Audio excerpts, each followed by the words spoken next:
Welcome, welcome, welcome. You're looking live at Quarantine Live. I'm Mandy Jones, and this is my husband. Glenn. How'd you know he was my husband? Because he's in a tuxedo. And I am in my wedding dress. We got married February 2018. I was going to say 2010. I'm a little off.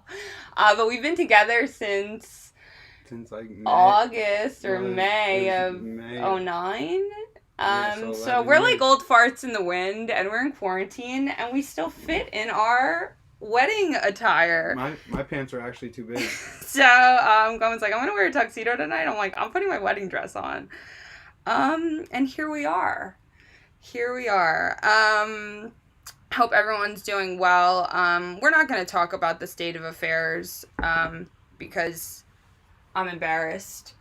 We're after some happy thoughts. Yeah, we're after some happy thoughts, positive feeds. I will say this. I know there's parallels in history, but we can change the future, guys. We don't have to be this nation. We really can. We could change our attitudes. We could start saying we could start putting our fucking foot down. And that's what I'm gonna say about it tonight here on our show. But we want to dedicate this hour to nonsense. That's why we are fucking wearing our wedding attire. We actually spent more money on my cousin's wedding the week prior. She got married in Charleston, South Carolina. My entire family went down there. We bought luggage. We rented a car. We balled out. We had so much great time. We had such a great time. We bought new outfits. And then we came back the next day or next week, and we decided we're like, let's just elope and not do that fucking thing. I guess there was kind of a reason we hadn't been doing the big party. Well, there's a reason we went 9 years together without getting married. Yeah. And we decided to get married on a whim about as much as we decided to put the clothes on tonight. I actually am one of the only brides ever in history to get paid to go to her wedding. I actually went to a comedy show in this wedding dress. I told jokes in a wedding dress. We bought a party bus of friends. There was like 9 of us that we all ate. It was a John Butera comedy show. So I was in my first year of comedy, or just over. Well, I started in November, so it was just a couple months into it. Yeah. And it's funny because Glenn does not have a picture of me telling jokes in my wedding dress, but he does have a picture of me vacuuming in this wedding dress. Well, that and one of the best parts, like part of why I wanted to put the tuxedo on today is I don't know if any of you guys have ever been go to the grocery store in a tuxedo. On our wedding day, I went to get supplies. And people were like letting me cut in line. Yeah, they figure he's not the groom. They're like, he's some like schlep that like a bride's gonna literally kill if he's not back with these lemons in like minutes. And the best was his friend, Glenn's friend Nate that he grew up with, and his girl came, Olivia, and they got to our apartment, and we were like, oh, we got married like this afternoon, like we're out partying, it's time for a comedy night. And Olivia was like, oh my god, I don't have to like meet any family. She was so nervous about like what kind of family she was walking into. I'm like, no dude, party is right now, like literally right now. So we have an interesting tale. We're not I'm someone who cannot stand that people post like, oh, I love my husband, and like videos and pictures every day of us getting married. I hate it so much that I put on my wedding dress tonight to perform for an hour and kind of make fun of it. Yeah, it was, I mean, it's part of why we went by ourselves to get married. Like we had friends for the comedy show part, but it was literally just us and our boy that was a cameraman. And we didn't feel we needed to announce it to anybody. And we got off the beach, like Randall, our friend, he took pictures of us. Just captured a bunch of good photos, and we did a little ceremony in front of him. And when we walked off the beach, he's like, "I don't know what that was, but you guys like definitely love each other." We still haven't seen the. Yeah, Randall, footage. Fuck you, by the way. I still message him like every 6 months, like I want my fucking wedding video, and he's like, "Yeah, I don't know where that hard drive is." I'm like, "Well, fucking find it. You have like a small apartment, like." Yeah. So, well, I don't know what Randall's doing with that footage. Randall's the only person that did see us get married, so there is proof somewhere that we did say some vows that we literally like got home and wrote ourselves. Yeah, because we're like fucking granola fart stinks, we huff our own farts like the fucking people like that episode of South Park. You want a sip of this? Yeah, I do. Glenn got us some champagne. After all, we are celebrating our wedding. Yes. In May. Soon to be June. Woo! Party! Oh, Marco says you guys are looking great. Robin DeVito, what a deboir. Joan Croupier, hey Glenn and Mandy. Heather, what's going on tonight? Heather, we are reenacting our wedding because we love each other and we are, I can't buy new dresses. Well, when I was going to put the tuxedo on, she was like... It's only fitting. I mean, the only time I wore this tuxedo was to our wedding. Right. And I didn't realize how much I jacked it up on our wedding night. Like, all the buttons are torn off of it. I think your fly's open right now. Yep, my fly's open. That was not on your wedding night. No, but they're definitely the zipper. Men know what I'm talking about. It's like a zip tie in the pants. They're bottomed out and they're still a little bit baggy. Oh, well, can we give a tip to men? Let's talk about you buying your tuxedo versus renting a tuxedo. We decided on Wednesday night we were getting married on a Saturday. So I already had the show, so the show was like, all right. The show was prior to any thought of the wedding. So we go to Caraco Suits or one of those it's like places. A Long Island chain of suits. I say to the guy, I need a tuxedo for my wedding. He's like, all right, when is it? Because there was a couple in there also planning their wedding and wedding party, and their wedding was in like 8 months. Yeah, Glenn's like, February 24th, he's like, what year? Glenn's like, this Saturday. He like laughed at us. He laughed at us, and I was like, I need to rent a tuxedo. He's like, you can't rent a tuxedo in that time. And I was like, we're like, fine. Fuck. I was like, I'll just buy one. So he fits me, and we go and through we're the like, whole process. I'm thinking, we're gonna drop like a G right now. Like, that's all right. It's all right. Whatever. We don't have guests. Like. We were willing to spend whatever, and then he rings it up, and it was like $125. We're like, how much is the rental? How much is the rental? And he's like $150. So we're like, wait, why do people rent tuxedos? He's like, they don't know about this. Well, then it's the dry cleaning's expensive. Right. And I only wore it once. And it obviously was like not the most expensive one in the store, but it's the tuxedo everybody wears to prom. Nobody fucking knows the difference. It's got the lines down the legs. The glossy lines. The track. Real classy. Bill Hansen's watching. Hey, Bill, how's it going? Robin DeVito says her gown was $250. I think Mandy's was right around. We went to the sale rack. This was like a $150 dress. This was actually a bridesmaid dress. And then this little number. Woo! The lady was like, oh, we put this on you? That was like another $20. Talking David's Bridal. What? It was a very fucking inexpensive wedding. And the David's Bridal girl loved the idea of just getting married on a dime. Like, she probably deals with so many fucking bridezillas that we came in and was like, we just need a white dress for Saturday. And not to be, and like, she like started walking us over and we looked at the first price tag and we're like, no, not like this, like cheap, not white dress. Like, well, I just didn't care. I was just like, I'm going to wear it once. But when you don't care, you spend $150 instead of spending, $5,000, which was, I'm pretty sure, was the first dress that we looked at. It had a big hoop, and the drummer I got, the more it showed. Oh, the drunker I got, the more it showed. She probably means that. I know. I'm surprised the dry cleaner actually got this pretty clean because I'm pretty sure this was like black and tattered you wore combat boots. Yeah, walked on it. Yeah, I was barefoot on the beach in the photos, and then I wore my combat boots that I wear all the time, my Doc Martens up to here with the dress, and I performed with, it was Preston Lacey, who's a Jackass guy, Pat Marone, who is a fucking, if you guys are Long Island people, Pat Marone is a do-gooder. He fucking is a cook at one of the nursing homes, and he's like, literally, he brings so much joy to this place that he works at. It's like so amazing to watch him. He's just one of those people, he's like King Midas. Like, he touches and everyone just fucking gold. So Pat Marone was there. It was John Butera's show. John Butera blessed the show, and we still, to this day, every time we see him, he's like, you got a special heart, plays in my heart, kid. I'm like, I know, dude. Like, He's like, this kid told jokes in her wedding. We didn't tell anybody at the comedy show. We just showed up with like a bus of people.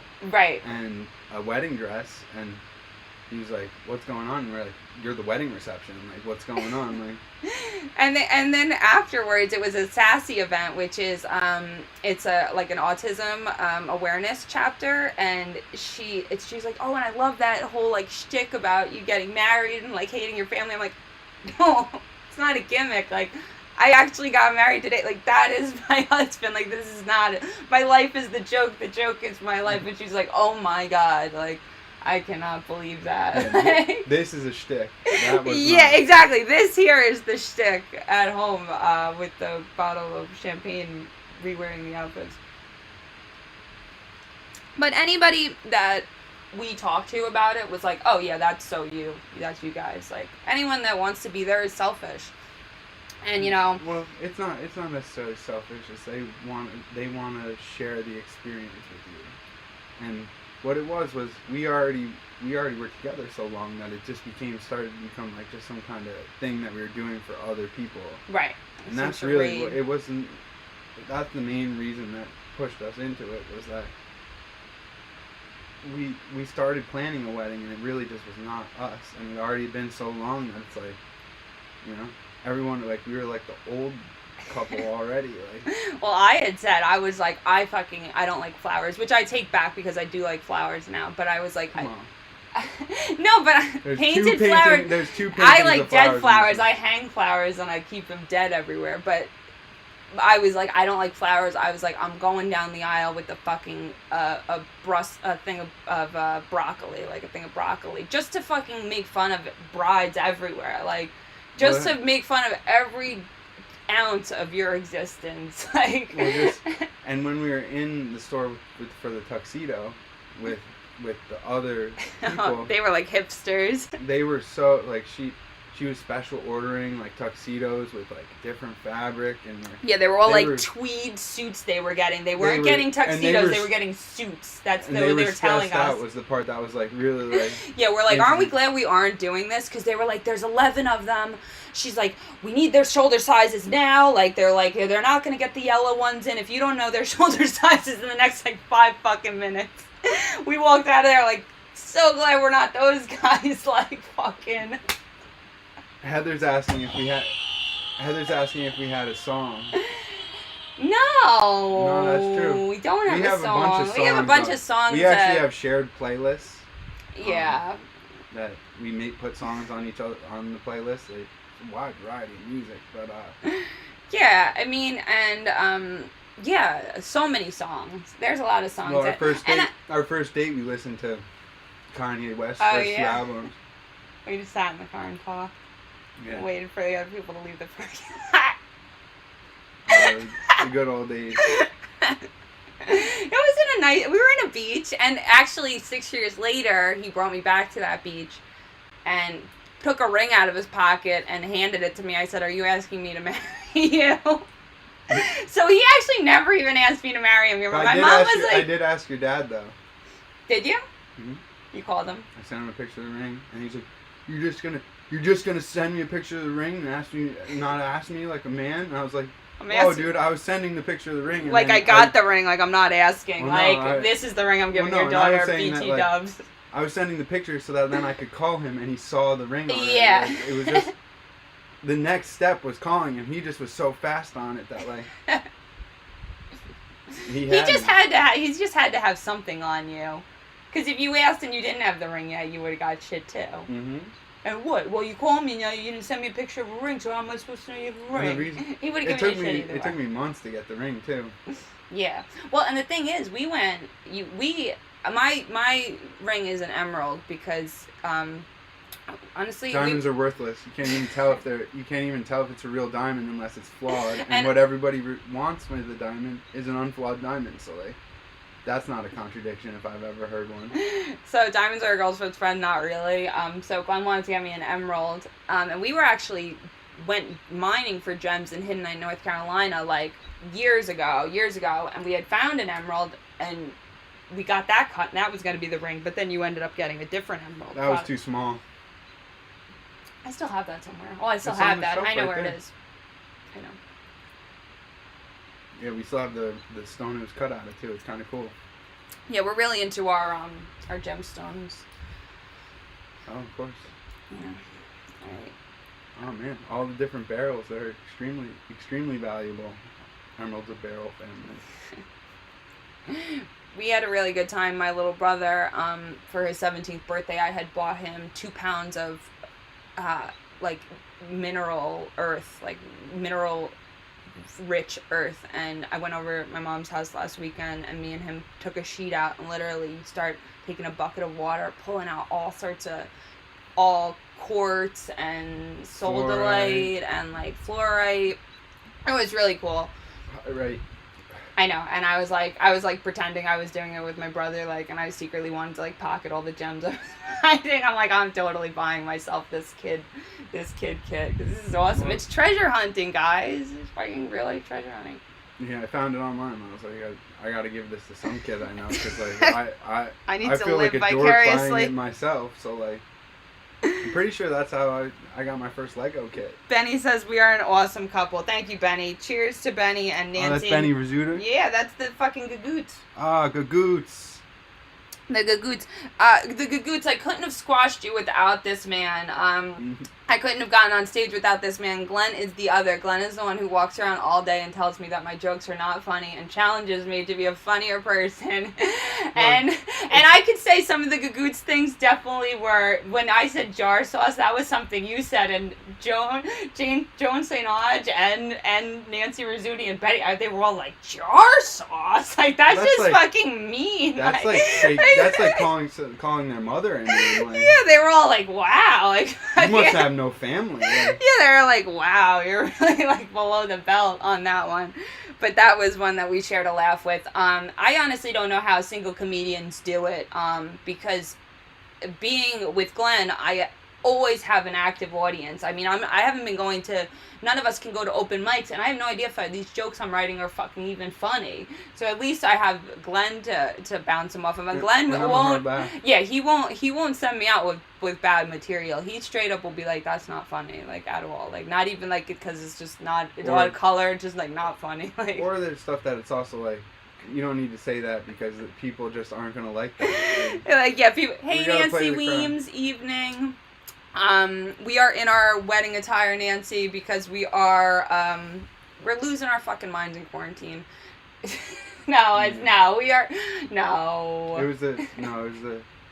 Honestly, it was a lot of the stuff going on. There was nothing happy to be seen, really. So I know. I needed to put myself in a place that I remember is very happy. Aw, fake it till you make it, right? No doubt. So, I know Nancy Weems has been updating her house, and she's like, I've been painting my house for 2 weeks, and she's like, I think I gotta put music back on. And I sent a couple songs I added to the list, because I know that that's something that gets me going. When I'm in a bad mindset, I need to get that volume up. For every mindset. I know, it's true. It's just different music. It's hard to drink this champagne out the bottle. I just totally got bubbly all over me, guys. Watch this. There you go. You didn't even get it. Well, I didn't want to get my lipstick everywhere. I can get lipstick everywhere, guys. Like, I'll, like, have, like, it'll, like, be on my ears. Like, I'll, like, put lipstick on, and I'll be, like... It'll be like on the back of my neck. It's so stupid. Bonnie says you guys look awesome. We love you, Bonnie. Oh my god, we had such a good time. Bonnie fucking, it was like a slumber party, like after she drinks wine, and we just decompress after the show. We're like, it's like a natural high. We're just so excited. We had just such a great conversation. Buzz, yeah. And we're like, oh my god, I can't believe I actually said that in front of people. Like, I didn't even remember that happened to me. Like, some stuff just comes out on the show that it gets weird. Bonnie had a lot of funny stories about she was a kindergarten teacher for 30 years, so a lot of gerbils having sex and in the classroom, looking over thinking she has a male gerbil and there being 7 baby gerbils in the fucking cage. She's like, then you gotta separate them because once we become teens they all start fucking one another. So she had to buy like So all you're- separate cages. Like you're she's like, teaching- it's a whole fucking thing. Like it turns into like a sex ed class. Yeah, you're teaching the birds and the bees to kids that have no idea. Yeah, like you're not trying to teach the birds and the bees. You're trying to teach like food and sustenance. Well, my little brother-in-law came up with something funny. He was like, think of all the like class pets that are like left at houses right now. Like some kid took it home for the weekend and now it's fucking quarantined with the fucking class gerbil. Like, You just got a new pet. so that made me laugh. What else, baby? What else? We got the hearts going. We got Bonnie here. Nancy Weems. Everyone's laughing. We're having a good time. Oh, Bonnie posted a picture of me with my friend Pee Wee. Let's talk about Pee Wee a little bit. I had a fucked up perspective of, or not necessarily fucked up, but I was always thought Pee Wee was like a molester. Like He is. My mom always just was like, Pee Wee's a pervert. My mom told me he ran through the movie theater naked and flashed somebody. See, So I was didn't know told that he was jerking off at all. I just heard I was told flash he her. was jerking off in the movie theater, but I didn't realize that it was a dirty movie. Like, completely different fucking thing. Yeah, it's not like he was jerking off in fucking Frozen. he was literally, he was at an art film when they didn't have internet, so you couldn't jerk off in the comfort of your home. You had to go to Dirty Films. There was no internet. He had no internet. He had no choice. Mm-hmm. So we went to a garage sale, and it was all ventriloquist dummies, and I'm a fucking weirdo, and I'm like, ooh, look at what do we have here? What do we have here? And spotted this guy. Then we went to our favorite taco place after, and I'm like, I'm just gonna carry this around like a baby with me like forever now. And Glenn was like, you could do it till we get home. Like the doll's coming home, and like this is the one store you're bringing it with. Because I was like, I'm just gonna bring it everywhere now. He's like, yeah, no. Like I let you buy it and get out of there and get It was into already one. weird enough. It's like you walk in the room and you feel like it's looking at you. Like, I see why people have like the doll, like freaked out by dolls. I don't get clowns.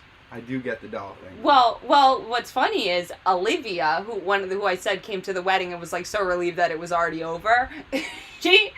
I said, oh well, I don't think they'll mind having Pee Wee in the guest room. Like he's kind of weird, but I set him up, and I walk in and I go, Olivia, you don't mind having Pee Wee in the guest room with you? She goes, my mom has the same exact doll. I'm like, of course your mom would have the fucking same model. I'm like, does this drawstring work? Because my Pee Wee's, his mouth, his fucking voice box doesn't work anymore. What's it? What's the? I know what you are, but what am I? No, but he always makes like a weird noise. Too, That's no? Amanda. Oh, that is It's Amanda Bynes. Same vein. She. I think that's like a compliment to her. I probably is a compliment to her. Well, let's talk about my favorite. I love Pee Wee's Great Adventure, but Pee Wee in Dunstan Checks In. Can we talk about how that's like a fucking awesome movie? I When don't remember the that apes in the hotel with the little kid, he's got like an orangutan with him. Okay. But Pee Wee Herman makes a cameo, and he's like the exterminator. He comes in with like all black on. He's like, it's like a like. Well, that's some of the It was funniest like- Pee Wee stuff is when he's trying to be like a tough guy. Well, they did it totally for the parents of that movie. That's a fucking good movie. Dunstan Checks In, guys. Anyone that has a kid there and you they're go. like between 20 and 30, Dunstan Checks In is probably on. Kelly O'Brien Breyer is watching. Hey, Kelly, this is that's O'Brien's cousin. She's Okay. So Mandy's cousin's cousin. What does that make you? the pretty. You've met Kelly. She's very pretty and she's very sweet. You'd know her if you saw her. I She met- hugs I met you her at the weddings, gatherings. Yeah. She's very sweet. We're talking about my weird obsession with this doll, Kelly, and Is this our fucking? this is baby? our love child. I don't have much, guys, and I'm losing it in quarantine, so let me just burp my fucking Pee Wee. Give a tug on a string. That sounded dirty now. He was already doing it himself. Yeah, so me and Bonnie had a great time decompressing after the show. I love Bonnie. Oh yeah. Three's Company radio show, guys, every Wednesday. Me and my girl Bonnie. Three's Company because it used to be Tony when we were allowed to go in the studio, and now the company is the viewer. Quarantine. We're asking everybody to share their stories, because me and Bonnie, as silly and as funny as we are, we like hearing what comes out of you guys' mouths. And my mom will start texting me during the week. She'll go, you know what happened to me? You start digging through. When you start digging through the files of your memories, you're like, you know what else happened? Your Aunt Linda. We've had a few family members so hit people us up, are. like, you sparked a memory. Yeah, I hit a vein, but it's great. It's like the oral history of my family's coming back through jokes and through weird encounters. I mean, I told some stories about my old station wagon, and then the next day or two, my brother starts sending me a couple pictures. I'm like, it's exactly how that thing was seared into my memory, but I hadn't had it. Wagon? The station wagon that I graffitied. Yeah. That's a funny story. Tell the viewers that. So, when I was a kid, my parents had like an 87 old wagon. The Chevy Chase. Yeah, like the National Lampoon's fucking. And my dad was not a National Lampoon's kind of dad. So it was buying the minivan. He must have. That was his minivan. That was his getting bent over. That was his. Yeah, that was his cage. That was his glass ceiling. So we're on the way home from a fucking play. My dad obviously wasn't at the play. It was just my sister, my mom, and Dylan, I guess. And Janelle goes, my sister, she's like 14 years old. She's in the front seat. She goes, I hate this car. And she kicked the glove box, and right when she did that, the fucking muffler like fell right off the car. My mom's like, look what you did. Like, but that wasn't the story. That wasn't the story. But what I did to that car in the back was I got like a McDonald's toy, and it was like a little like crayon-y kind of like, I think it was like a plastic rocket ship or something. So I started using it to carve like little hearts and like little graffiti into the back of the station wagon. And I would sit in the back of the station wagon for like rides. Way back. The way back for like course of rides. And so I had like 20 man hours on this thing, and my dad fucking opens the back of the fucking thing, and he's like, what the fuck? Like, and I knew I had fucked up, because it was like one of those like, oh shit, like I've been like enjoying my work back here. Like, I don't even know what the fuck I drew. Like, probably just like hearts and stars. Register. I tried to draw something profound one night, and it just ended up being a really corny cash register. It looked like, you know, the phone that like all like little kids have with the string on it and the eyes. That's what her cash register looked like, and it was saluting. It had a $0 bill, like check sign, but it looked like it was going like this. I don't know. That was definitely alcohol and maybe some other drugs.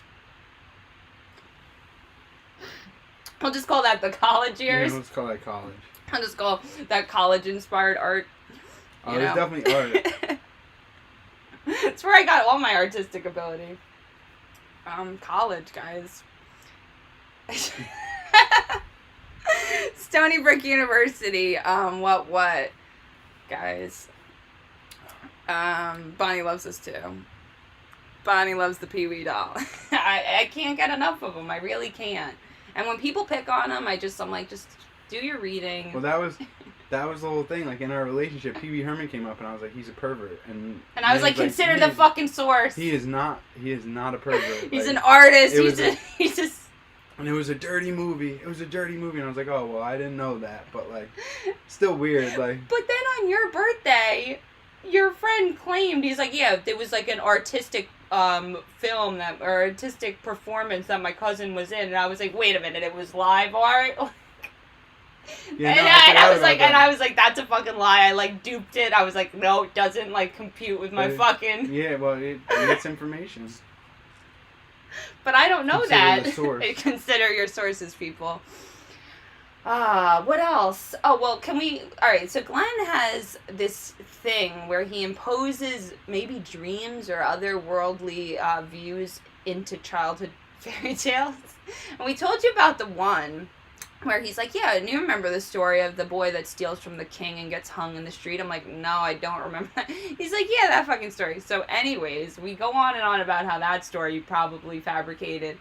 And then we start talking about the story of Jack and the Beanstalk, and I need you guys to really listen to me and tell me what the fuck happens with Jack and the Beanstalk. Because I know he plants the beans and then he goes up for food because he's hungry, but Glenn specifically remembers Jack, like, jacking off to the wife and he climbing in her vagina. Peeping Tom. I definitely saw like a dirty And fucking video when I was a kid. That was Step Brothers. No, it was a cartoon video. I'm pretty sure it was on HBO as like a 10-year-old, and it was Jacking the Beanstalk. Jacking the Beanstalk, guys. But we'll see. Maybe one of the viewers knows what the hell I'm talking about. If not, this is another one of the made-up stories that I'm convinced is real. And we're gonna have to just write, like this stinky cheese man. Write the children's book that ends with the main character getting hung. Yeah, that. We could spice it up a little bit. No, I want to do the Jack and the Beanstalk. The dirty Jack and the Beanstalk. It's like a big fetish. I'm pretty sure that's a thing. That's a thing already. It's already been done. Simpsons did it. Bonnie says diapered Pee-wee. Oh my god. He says next week you have to diaper him. We're gonna get a wee Pee-wee. Aw, don't make fun of him. He's house trained.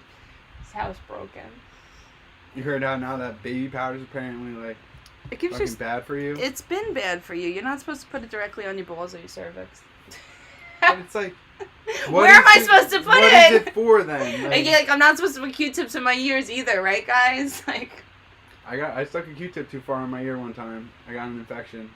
Yeah, he actually is like, oh, hey, Caitlin, cousin Caitlin Germanero's watching. Oh, what's going on? We are losing it in quarantine and reliving our wedding and telling stories.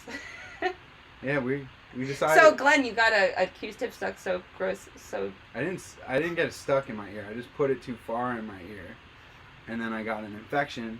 And it probably one of the more pains in my life. Like, I don't want to say the worst, but like was not okay because I didn't say anything about it until there was a problem. Like, and what did they do? Antibiotics? Yeah, nothing really. Yeah, they're like antibiotics and chill. Yeah.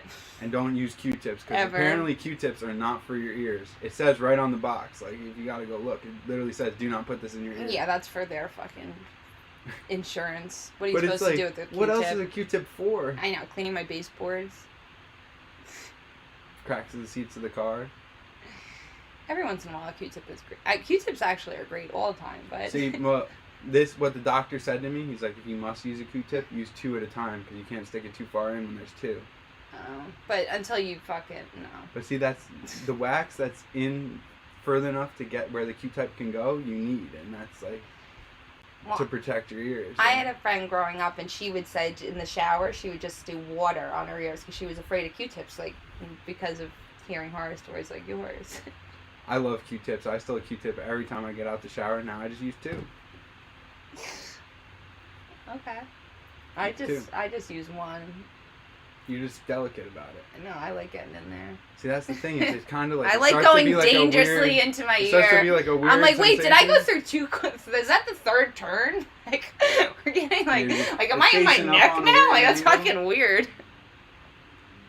Like, my, legs start shaking. I'm like... like, the neck bone's connected to the fucking... The drink bone's connected to the smoke bone. Who's that a quote by? That's my dad from some old movie, though. I can't accredit that to him. I accredit that to your dad, because drink bones is connected to the smoke bone. It is. And drugs take you nowhere and leave you there, is my dad's other claim to fame. Leaving remarks, or drive fast, take chances. Yeah, that's what he says to, 80-year-olds. There's a bunch of good ones. I'm off like a prom dress. Oh, yeah, I know. Yeah. That's one that I laugh at, that I'm like, you're so disgusting. No, I say that now. I definitely have stolen that from your dad. I've definitely said that. I said it at work one day. I said it to Carrie and Heather one day. I'm like, my dad said this is horrible. It's funny, though. It's like... Because he just says it's so monotonous. I'm off like a prom dress. Like, he just says it, not funny. Caitlin's asking for Darren. Darren got concrete in his eyes at work today, or yesterday. And he's now a statue. He's feeling a little rough right now. I know. I didn't want to say like, is that sunburn or your tear ducts? Because his the bags under his eyes are literally just like red. He got concrete in his eyes, and concrete unfortunately is the new asbestos. Like it's. So he's totally trending right now with this fucking concrete in his eyes. Well, it's just, I wear safety glasses all the time because I'm on prescription lenses, but like, yeah, no, everybody should just wear safety glasses. Like, we all should just have helmets on now, apparently. I'm just gonna start walking around with a pot on my head. I'm just gonna have a big helmet on. One of the football helmets with the visors. Well, that was one of the stories I didn't get to tell that my mom told me. So me and Bonnie, if you didn't watch this week, we did Zany Animal Tales. So we were telling all different stories, and one of the stories I didn't get to tell was they used to have a parakeet at my mom's house growing up. So my mom's one of 10, so one of them had a parakeet, and it got out like during the day when all the kids were at school, and my grandma Noni was so afraid that she put on one of the boys' football helmets and it like landed on her head. And then the mailman came to the door, and my Noni answered the door with the helmet on her head. And he's like, "Is everything all right, miss?" And she's like, "What?" Like, what's it to you? And then she realized she was wearing a fucking football helmet inside. That's funny because my mom brought up that my uncle had asked what to get me and my cousin for Christmas. Okay, that's a good one. So she says, get them bicycle helmets. He proceeds to go buy like top of the line, like motocross, like with the front, like the whole, like, the head, big fucking helmet. I just remember being in like an argument with my mom in the car, and I had the helmet with me, and you know how moms yeah, she's like, it's supposed to help you. You can't even hold it. Listen. Moms always tell you can't drive fast and stuff, but you get them angry while they're driving. Oh, they're going to drive fast and take turns quick. I put the helmet on my head. I didn't even remember this until just now. I put the helmet on my head, and she got so mad. She's like, I'm going to make you cry. I should have to use that fucking helmet. Because we were driving past the... You're like, fine, I'll just enjoy it. I have like a memory now. We were driving past the old soap factory in my hometown. You're probably like, this is all I'll ever get to do with it, so I'll just fucking wear it in this car. Well, that is... Like, you... Honestly, it's like, really, why is she taking it away from me? Because that's really... It was nothing to do with the crash helmet. I just had the crash helmet with me. She wasn't taking the helmet away. My mom always... So then why you just had it with you? We were coming back from somewhere. I think I got in trouble someplace. And then you put the helmet on for safety. Well, no, we were probably doing something with the helmet. I don't really recall what we did. The crash helmet, as much as a good idea as like moms would think giving your kids a crash helmet, it's not a good idea. Yeah, it becomes because it's like, let's test this helmet out. Yeah, who's the dummy? We got a crash helmet. Who's the fucking dummy now? It's just like when we put on the electric shock collar and did this electric fence at Chris's house. that was a jolt. And the worst part was he did it first because that was the deal. Was that like if he did it, then I had to do it too. So I had to watch him get fried and then have to do it myself. That's why you gotta go first on that kind of stuff. But no, at the same time, it was kind of like he was taking more of the risk. We didn't know if it was gonna like fucking like but someone's still, gonna have a seizure or something. Like. But still, you still were gonna go second. Chris. Yeah. I think it's worse to go second, honestly. Yeah, because you're just a complete idiot. Who was peer pressured. Well, and no, it's like that you were doing the peer pressure, and now it's like, okay, I did it, so now it's your turn, like. Yeah, I lived. Your turn. Aw, you have a couple of stories with him. That's who also saw his hand off with your saw, right? Oh, yeah, we already told that one. He cut his hand with the saw. I actually told the story the other day. We were sledding in his backyard, and there was this, 4 or 5 inch diameter sapling that was right in our trail. So we were probably 10 years old. We didn't have good tools with me. Like, I had good tools by this time, but like I didn't have good tools. We took rocks and started chopping the tree down. We got to the point where they had to finish cutting the tree down, but his mom leaned out the bathroom window in her bra, and she was Italian. She goes, "Christopher, it's stupido," and comes running out and screaming, and it's just well, he like taunted her, right? He was like, "She won't hit me in front of my friend." No, that was another time. He told her to go to hell, and we were at the neighbor's house, and and she smacked him. I'm pretty sure. I'm not 100% sure on that. She at very least grabbed him like Yeah, and you saw you saw him getting smacked later. If you didn't get smacked then, he got smacked later for that one. But yeah. No, it's funny. Back to the crash helmets almost is like my mom was very much about like protective equipment. Oh yeah. And another Chris story was we decided to play Ding Dong Ditch in the rain. Ooh, I've never done that. Okay, so we did it on rollerblades. Not smart. We hit the front Gravel. bell, and as soon as he took like 2 pumps with the rollerblades, he fell flat on his teeth, knocked his front teeth out. He's like, I was ringing your doorbell for help for the ambulance, please. And the worst part was we were only like 8 years old. It was my own house. We were ding dong ditching. It was not like we were like that big of rebels. Then I never. I don't like to admit that, but like. That's all right. We were young, and then we were on rollerblades. We're like, oh, got and then him. He smashed his teeth bitch. out, and my mom comes to the front door like, oh god, like what made me like think about that is you saying like the person like, oh, I was asking for help, like, yeah, we needed help, like. Please help us. Call an ambulance. But so how this connects to the crash helmets was my mom proceeded to make a pegboard in our garage and mold mouth guards. For all my friends, I still to this day have friends bring up. Remember the mouth guards? Like. She's like, oh, so this is how we get like indoctrinated at the household. Like you got a bag of snacks. Well, yeah, we're gonna boil some water. We're gonna boil some water. You're gonna do a mouth guard.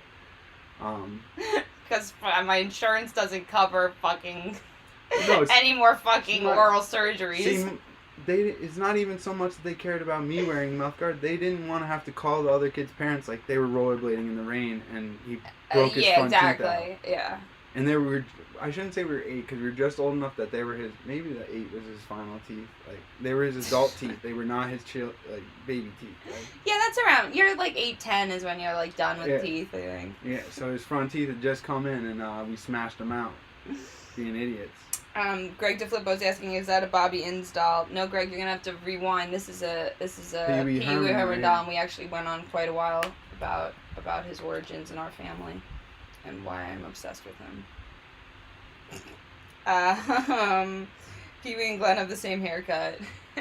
We did until COVID. Until Mandy got bored and cut Glenn's hair in quarantine. Which is coming back pretty good. I know, I do have to say good, it's pretty. I could almost run my hands through it. Yeah, I almost told you to get a haircut again.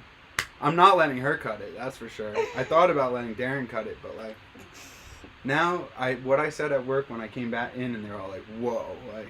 Yeah. Like, why'd you do that? Like, I was like, because it's COVID, and they're never telling me when I can go back to a barber shop again, so. Exactly. And who cares? Who cares? Whatever phase that is. Oh, Kathy Lombardo's watching. Kathy, hi. That's Gabrielle's mom. My friend, you met Gabrielle. Grew up with. Yeah, Gabby. We went to their house. I was a ballerina with Gabby. Kathy would drive me and Gabby sometimes, and sometimes my mom would drive us. They're up in New Hampshire now. I hope you guys are doing well and faring these storms, Kathy. And I think you're a grandma now. I'm pretty sure Gabby's brother has a baby and is married. If I stalk correctly, I think that's right. Well, her son does. This is why Facebook is kind of cool. Her son did ballroom dancing. He was a ballroom dancing instructor. That's so I'm sure he swept a woman right off her feet. Me and Mandy took ballroom dancing classes with. Like, it was like a geriatric group of like, we were the youngest people by probably 30 or 40 years, and they all like really wanted like a piece of us. Yeah, there was like a single old guy that would be like, may I? And we'd be like, no. We were like, you came to this class single, like you're a fucking weirdo. Mina was like a weirdo. He was kind of a weirdo. But all of them were kind of weirdos because we were like, they were like, oh, look at the young people that are mingling with the adult education people. Well, and also like we don't have like dementia, so like you could show us like a step and we would like remember it and be able to do it. And I also, like I said, Kathy, I did dance as a kid, so like you could actually show me a dance and I can actually do it. Like I'm actually a decent dancer. I don't remember any of it though, to be honest. If we had to right now, we could do the promenade. I'm sure. It's like, well, it's all really easy. I'd have to see it. We did the salsa, we did the cha-cha. That's what I feel like, though, is it was so many different ones that I don't feel like I learned any of them. It was like intro to... It was intro to ballroom dancing. It was, you got brownie points. You and those men got brownie points. I don't think. I don't know. I think a lot of those men were dating. Oh. It was a geriatric group, Oh, but it seems was like the widower seconds. Yeah, so they were like, yeah, we never did a dance with my first husband never did a dance with me, so we're going to dance lessons. Your bucket list. Yeah, there you go. And I took an art class at a high school too. That high school too. Also, before I did comedy, I would do those adult education classes to occupy my time, and I had fun. I always connect. I'm a nerd. I like old people. Me The too. older you are, the more The interesting. more I like you. The more interesting you are, 100%. If you're younger than I am, also interesting actually. Like if you're much younger, but from a more I don't know, I'm observing you more than I'm trying to emulate you. Right. If anything, you should be emulating me. And, Right. I'm observing the old people. Yeah, I know. I keep thinking because these crazy times. Like my granddaddy was a police sergeant, and asking him what would you do when these questions are coming back to me. These are different times. That's when the people policing the communities were part of the communities. Yeah, no, now they've created an us versus them mentality. Yeah, it's everywhere. It's very sad. But digress. We don't want to talk about that. But we can change the future, guys. I will say that every time we get negative, we can change the future, and all we have is the future. I'm not gonna accept America as a place of the disgust that I've seen in the last couple weeks. I'm not going to accept that that's America. I'm not going to accept that America hasn't changed in 100 years. Yeah, let's get real, people. Let's make a difference. We can. It's not okay. And to say, oh, well, it's already been this way. No. Tomorrow's a new day. Actually, right now, let's fucking start changing our attitudes. Yeah. Because we have to. And let's start putting the American flag back on things instead of the blue line flag. That's just you might as well put a swastika on your car as far as I'm concerned. Right. That was created for this divide, for this power struggle. Power struggle about something that really, it's apples and oranges, people. You can't just make these groups of people is a problem. It's lumping all cops together, lumping anybody together is a problem. Everybody's an individual. Right. And it's, It's just, we can make a change. I'm sick of the rhetoric that we can't change, that we're stuck in this, because we're not, guys. I'm going to break the fucking cycle right here, right now. I know in my house I am. We already kind of did.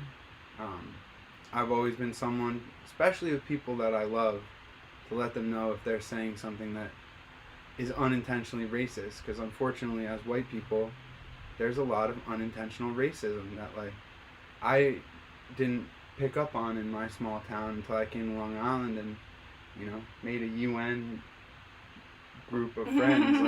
I have friends of every kind there is, because honestly if you're foreign you're more interesting than me. I'm the opposite of a xenophobic. If you have a different culture than I do, I want to know what your culture's about. And well, yeah, we went to Stony Brook. I mean, I would sit around the table with my best girlfriends in freshman year, and if we were all speaking to our parents, we'd all be speaking a different language. I spoke English, they spoke Mandarin, Cantonese, Korean. I mean, it was a really cool experience.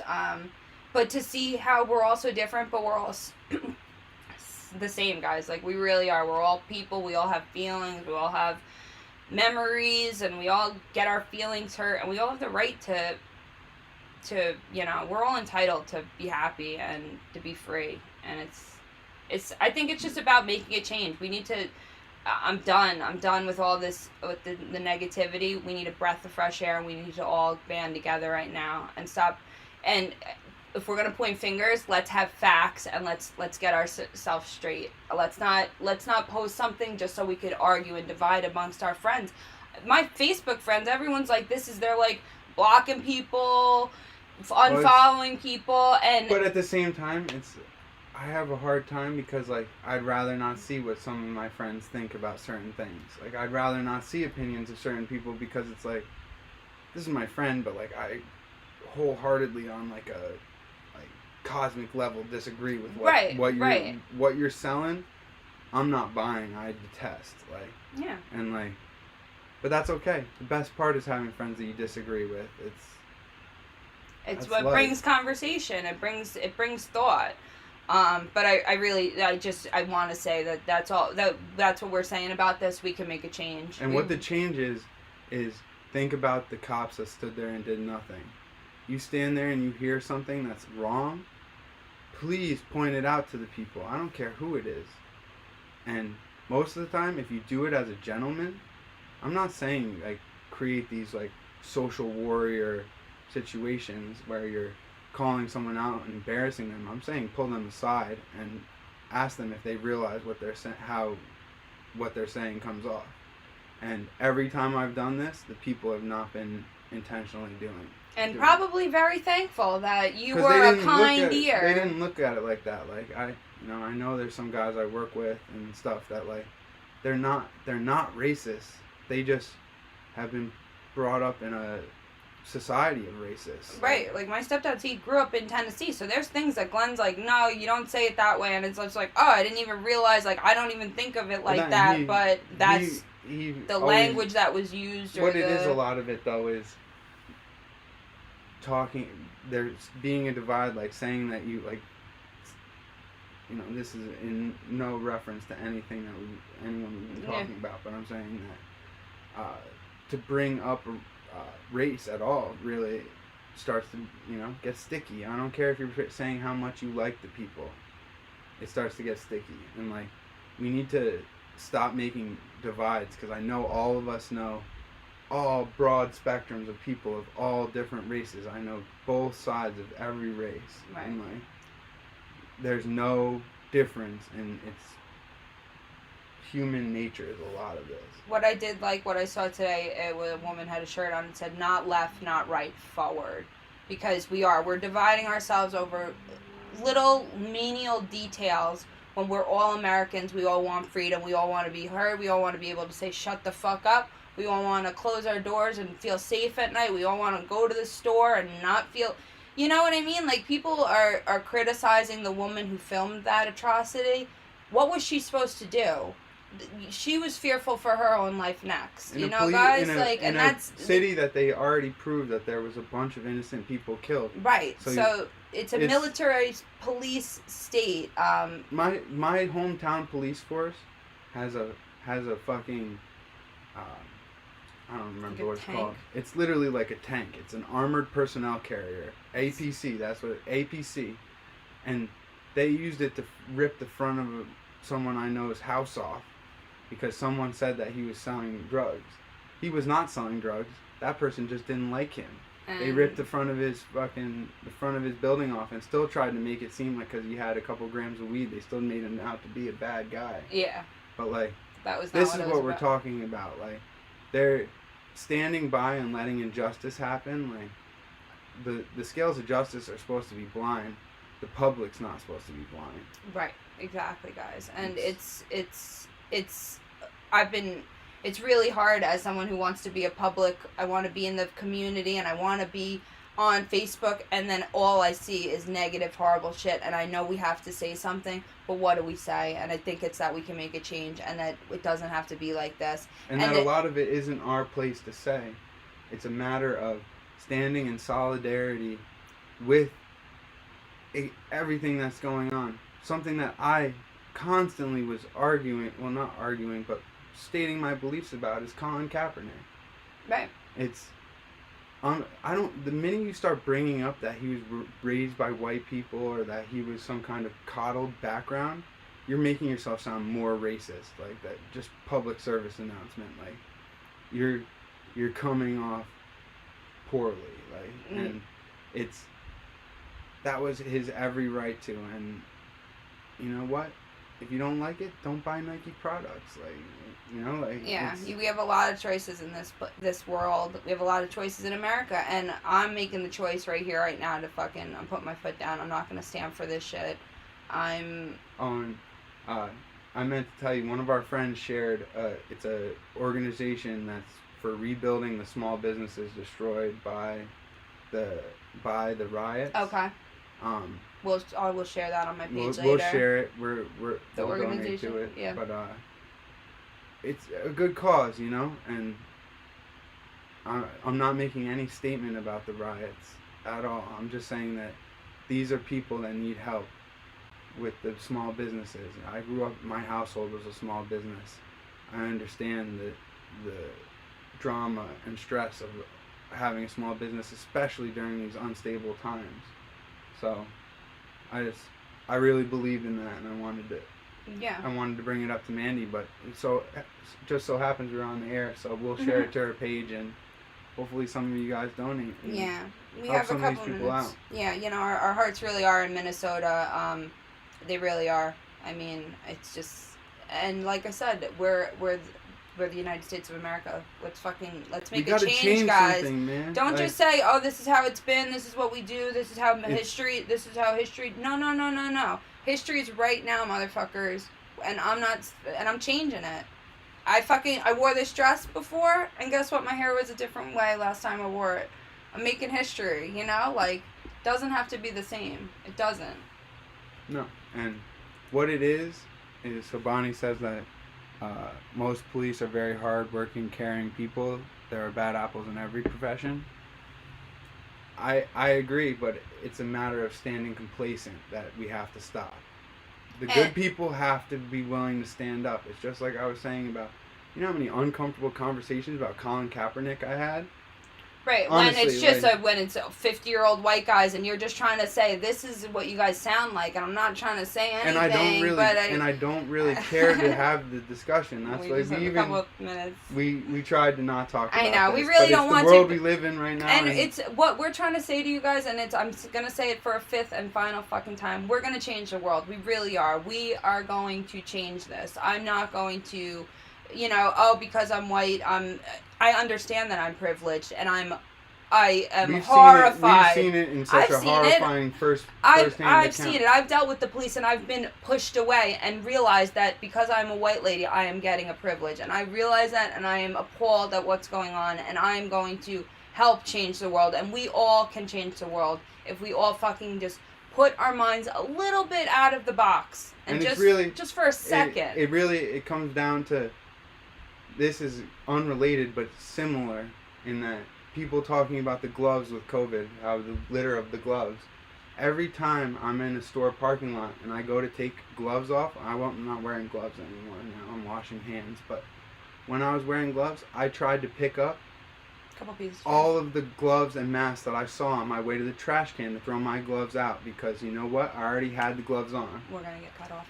We love you guys so much. We can change the world. Thank you for hanging with us. Be good. Have a good night. We love you.